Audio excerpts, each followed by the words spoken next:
Hello friends, Jennifer Pearson here, Thistle Gypsy. And this is a continuation of two things. One of them being, was it 29 tarot spreads in 29 days? That's a hashtag that's going around. Oh, excuse me, it's a challenge. And I'm specifically using the Greenwood because it is my month to connect with and explore the Greenwood. So today I'm going to do a 9-card spread that the intention is that it would give me messages about romantic relationships or potentials during the month of February. So when I do this, and my understanding of the way many other people do it, is you lay out 9 cards like this, and I'm going to overlap them just because of space. I've got some kitties crying for some reason. No good reason, I assure you. So I might have to get up and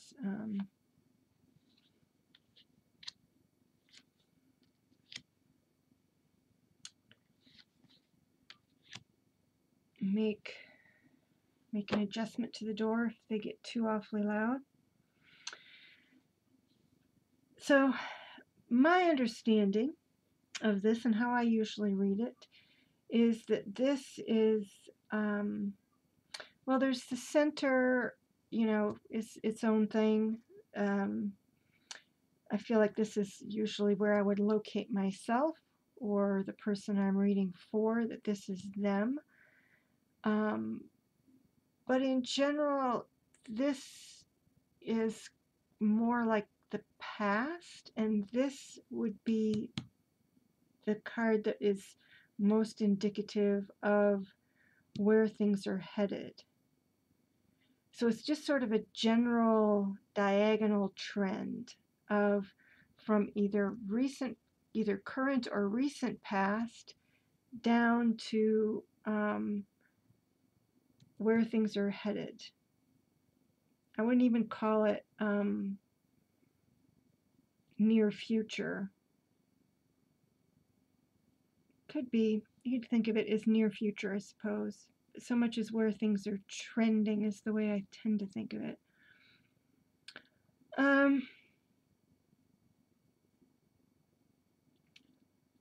But that's all very loose, so you can relate things however you want to, So I look at this as a trend, but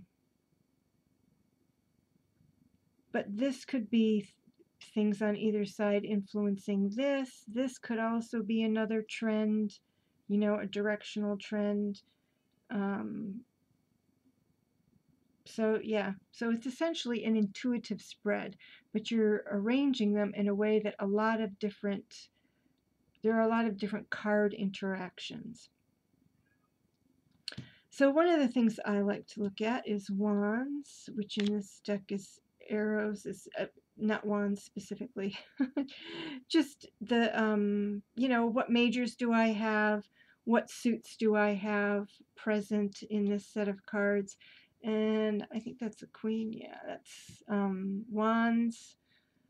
Is that also? That's arrows. Oh, I've got wands, wands, wands here. I've got arrows and arrows, which would be swords here. I've got 1 cup. All right, so if this is a romance reading,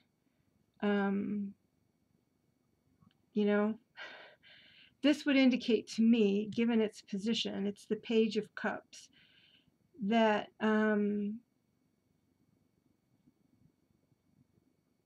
that if something's going to happen, it's going to happen toward the end of the month.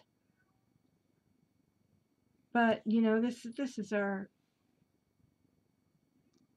end card, and so that to me, the 6 of Arrows is not a good card to have in a romance reading. So it's like somebody shows up and then they leave.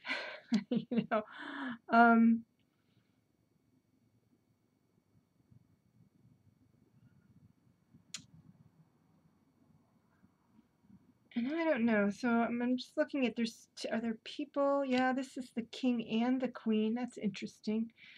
Um, and I've been doing quite a bit of shuffling of this deck, so it's interesting that they were right after each other in the way I was laying them out. This is the page of arrows, and I would take the page as being this bird that's flying the nest. So to me, that's again somebody leaving, somebody wanting to be independent. You know, this could be me and my own plans in terms of, you know, my next steps. I don't have any planned for this year, but, you know, there is an expectation that I will not stay here forever. This is arrows also. I thought it was wands, but it's not. That's the four of swords right here. So I'm inclined to even look at these, to pair these two. It's like, what's going on with the Queen of Arrows? And I think that this is really representing me here at this point for whatever reason. I'm not a very fiery person. I tend to show up frequently as the Queen of Arrows. Or oh, and I was thinking this was wands also. So I've just got it all. Yeah. So this is the Queen actually of Swords. In any case, I do see this as me, because this is where I'm at. This is where I'm at in terms of romantic things. I am asleep. I am in the mock death. Oh, there's a dog moaning and groaning. She is also, and truly, this whole line could be me in terms of Six of Arrows. You know, if you give me any guff, you give me any crazy stuff, then I have no patience, no. And you know, it's got, you know, this would be obviously temperance, would be about balance and compromise and mixing two things. I've got a lot of fertility symbols here. And I just don't, I am so much more right here now that I think it's going to take something stronger than a page of cups or a page of arrows to bring this sort of thing. So my feeling, so this I think is me right here. These two cards, and this might be another person who is wanting to come in and, so to speak, mix it up with me. And I might look and entertain the notion, and then it's like, no thank you. No thank you. I'm off to my sanctuary island. This grand plan is not enough for me. It's not enough to keep me from my current course.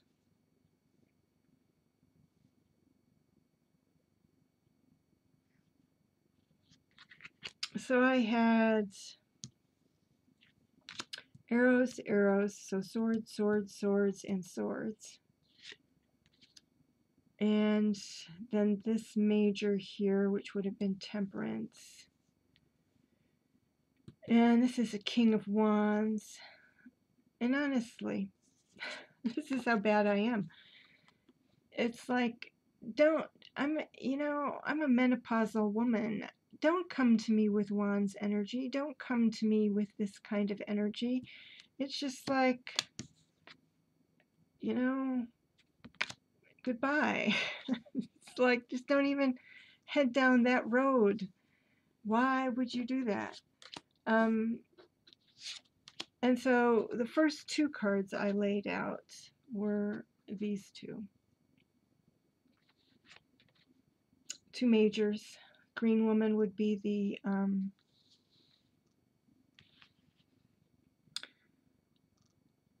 Empress, and then this is the High Priestess here. And I could see this as kind of where I'm at. You know, I'm, again, forget about the fertility aspect of this, but it's like she has her pets. You know, she's got her dragon, which would be like Rufus. I'm not sure. Or maybe the dragon would be Zippy, my terrier. And this tree creature, maybe that would be Rufus. It's like, I feel like I have, you know, that I'm feeling kind of full. Not that I can't see how having a partner in life wouldn't be beneficial, but not this. You know, you'd have to come like with a Page of Wands energy, or not a Page of Wands, a Knight of Pentacles is what I meant to say. Energy, very slow and considered and earnest for me to do anything other than, you know, peace out, bye. And I feel like this, in this deck, this is very similar to, it's instead of a female Hierophant, which is often the way the High Priestess is seen, is, you know, the High Priestess and the High Priest, that she's more like a female version of the Hermit in her connection to the natural world. And I am in a very hermitish mode. In this deck, the Hermit almost appears to me more social. I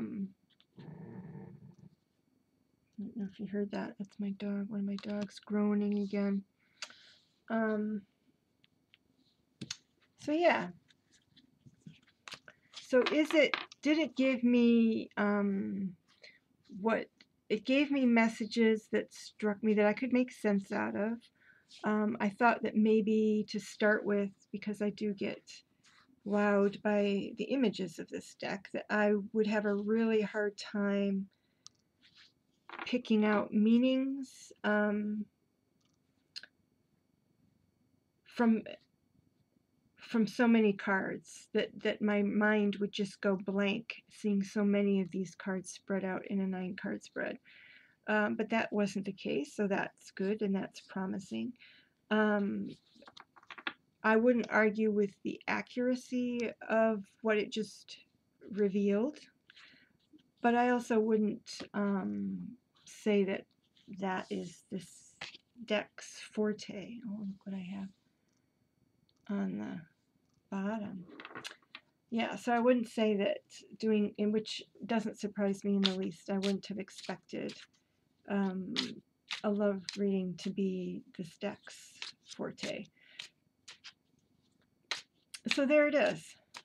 Day 2 of 29 tarot spreads in 29 days. And